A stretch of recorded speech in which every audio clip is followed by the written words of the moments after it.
சரி ஓகே, திமுக தான் இல்லைன்னு நினைச்சிட்டு நம்ம பாபு அண்ணன்ட்ட, அண்ணா இந்த அதிமுகன்னு ஒண்ணு இருக்குமே அது எங்கன்னு கேட்டேன். அண்ணா அதை பேக்கேஜ் பண்ணி டெல்லிக்கு போய் ரொம்ப நாள் ஆச்சுண்ணே, எல்லாம் பேக்கேஜாவே போயிட்டு இருக்கு கட்சியெல்லாம். இப்ப சரி விட்டுருங்கண்ணே, அவங்க டெல்லியிலே இருக்கட்டும், நம்ம வில்லிவாக்கத்துல இருந்து மக்களுக்கு சேவை செய்ய ஆரம்பிப்போம்.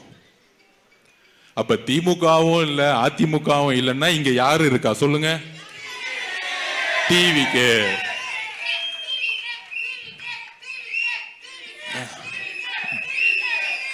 இப்ப இப்போதைக்கு நம்ம யாரு இருக்கிறோம் களத்துல? டிவிக்கு. முதலமைச்சர் தொகுதி பக்கம் எப்பயாச்சும் வந்துட்டு போனாரா?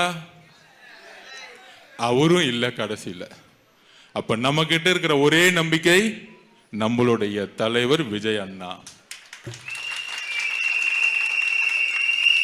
காம்படிஷன் வேணும்ல.